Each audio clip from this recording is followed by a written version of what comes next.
Knowledge often feels like progress. We attend training, take notes on various concepts, and then return home with plans that sound convincing. Yet when pressure arises, old behaviors often take over. Difficult conversations are postponed once again. Decisions move slowly. Different functions continue to protect their own interests. Standards begin to weaken as targets become increasingly urgent. This is where the gap between knowing and being capable becomes extremely costly. Welcome. I am Tunggal Krisharwanto. In this video, we will discuss the journey from simply knowing a concept to turning it into an organizational capability, something that can be performed, repeated, and relied upon even when circumstances become difficult. Through this channel, I share a range of tips and insights so that more people can gain understanding they can apply in their work, social relationships, and everyday personal lives. Follow the discussion through to the end. The 6 parts of this discussion complement one another. Skipping even one part may make the connection between knowledge, behavior, and culture feel incomplete. The first thing we need to consider is a very simple phrase: we already know. This phrase may arise in leadership meetings, training sessions, audits, or performance reviews. Someone raises an issue concerning accountability, collaboration, workplace safety, or customer focus. Then a leader responds, "Yes, we already know." The topic feels familiar. The discussion quickly moves on.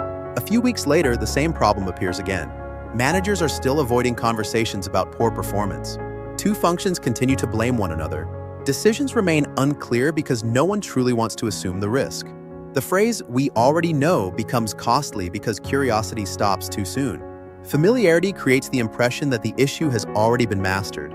Yet recognizing a term does not prove that we are capable of putting its meaning into practice. When I hear that phrase, I usually want to see the evidence. Is the idea visible in the latest decisions? Have conversations become more honest? Has the way of working changed? Have business results improved as well? If the answers are not yet evident, the organization may only know the language. It has not yet mastered the practice. The point is that familiarity is not evidence. If the behavior is not yet visible, knowledge has not yet become capability.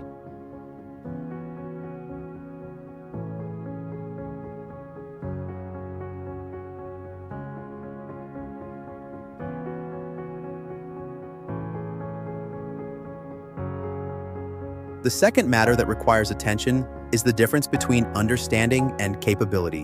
Understanding enables someone to explain an idea, recognize its benefits, and perhaps even teach it to others. Capability becomes visible only when that idea is applied in real situations, especially when the choices are no longer comfortable. A manager may understand the importance of giving feedback. Their capability is truly tested when an employee they value needs to receive a difficult message. A director may speak fluently about cross-functional collaboration. The evidence appears when the interests of the company require a sacrifice from their own function. The same applies to quality, compliance, and safety. Nearly every leader states that all 3 are important.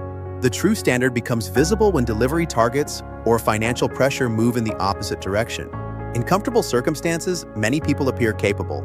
Pressure reveals whether learning has truly become embedded in behavior. I see the distinction quite simply.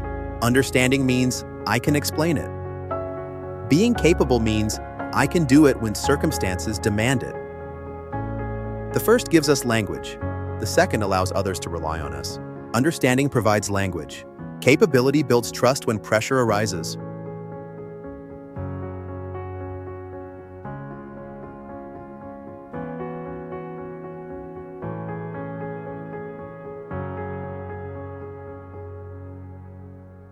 The third matter concerns training. Training continues to play an important role. Through the process, participants gain ideas, perspectives, and ways of thinking that they did not previously possess. The problem is not the training itself. The difficulty arises when an organization expects information to change behavior automatically. Imagine an engaging program. Participants actively discuss ideas, complete case studies, and then develop follow-up action plans. The evaluation at the end of the class is highly positive. They return to work with sincere intentions. Then routine takes over. Meetings become crowded again. Targets demand attention. Old conflicts reappear. Previous habits feel faster, safer, and already accepted by the surrounding environment. In the training room, participants agree that disagreements should be managed constructively. In actual meetings, they remain silent because expressing a different view may carry consequences. Managers learn about delegation, yet still find it difficult to relinquish control. Accountability sounds entirely reasonable in the classroom. while the everyday work system continues to provide room for avoidance. The mind can accept an idea far more quickly than behavior can put it into practice. Therefore, this situation does not necessarily prove that the training has failed. The development process may simply have ended too soon. For that reason, do not ask only whether participants liked the program. Look at the workplace several weeks later. Have the conversations changed? Have decisions improved? Do leaders apply the principle without having to wait for the facilitator to return? That is where the impact of learning begins to become credible. Training creates awareness. Development continues when learning enters real work.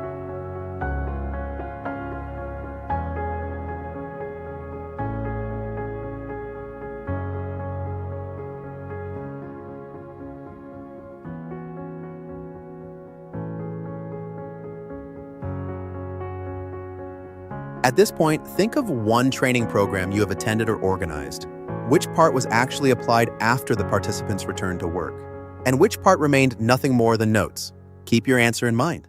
We will connect it to the next part.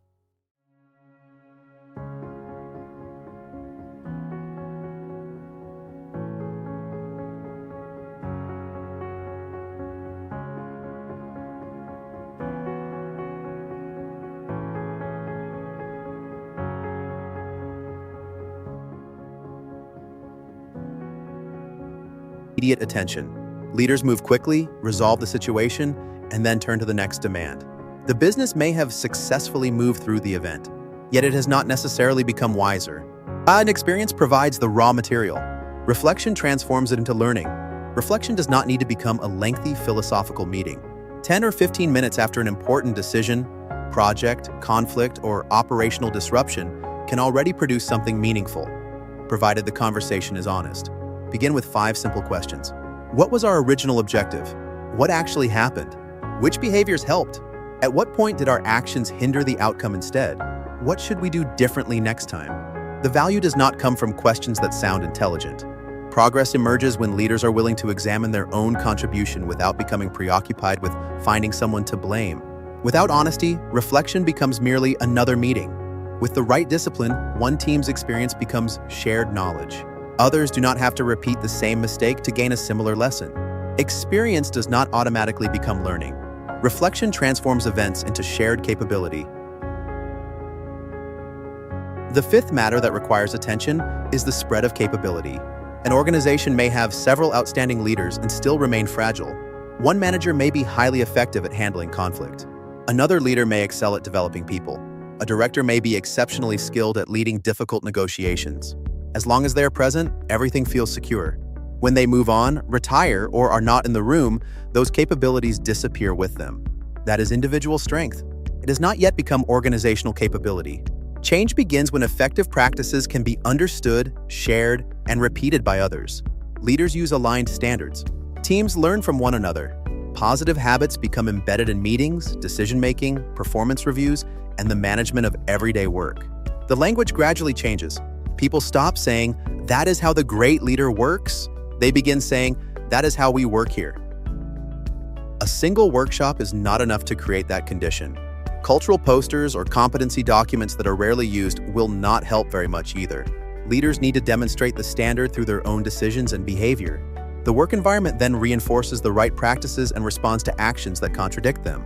The initial step does not need to be large. Choose the one leadership behavior that matters most to the business. Begin with just one. Define what it looks like in real work. Observe the evidence in meetings, decisions, operational reviews, and cross-functional interactions. Provide feedback. Repeat. Reinforce it until the practice no longer depends on one person. Individual strength becomes organizational capability when effective practices can be shared and repeated. The 6th part brings us to identity and culture. Many organizations describe their culture through powerful words: integrity, collaboration, excellence, respect, and innovation. All of them may represent sincere aspiration. Yet culture does not live on walls, websites, or presentation materials. Culture is revealed through behaviors that are continually repeated, especially when people are under pressure. If leaders address poor performance fairly and clearly, accountability begins to become part of the culture. When employees can raise risks without fear of punishment, the courage to speak up grows into a habit. When different functions solve problems together without being preoccupied with protecting their own territory, collaboration gains credibility, And when a company safeguards quality or safety amid commercial pressure, the values written down begin to feel real. The opposite direction also applies. Repeated avoidance creates a culture of silence. A manager's habit of rescuing every piece of work builds dependency. Exceptions that are continually tolerated gradually weaken standards. A culture of blame teaches people to protect themselves, not the business. Ultimately, culture is shaped by the behaviors that leaders model, reward, tolerate, and correct. When a principle truly becomes part of identity, people do not need to reopen their training materials every time they face a similar situation. The expected response has already become part of how they think and act. The language changes once again. This is no longer merely something we once learned. This is not a method mastered by only one person. This is how we work. This is who we are. Identity is not born from declarations. It is built through consistency. Behavior that is continually repeated shapes culture.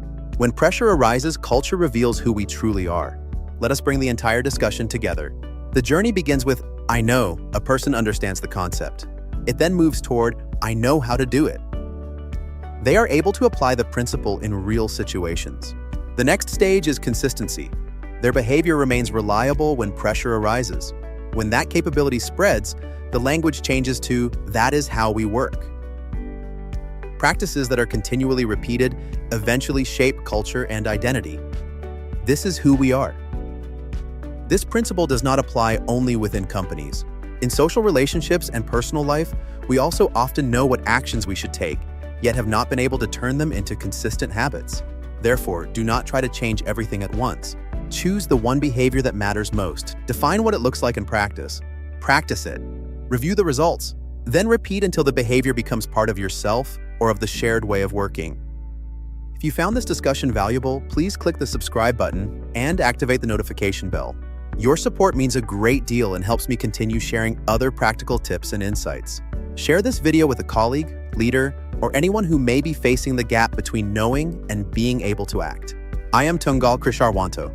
Thank you for spending this time with me. I look forward to seeing you in the next discussion.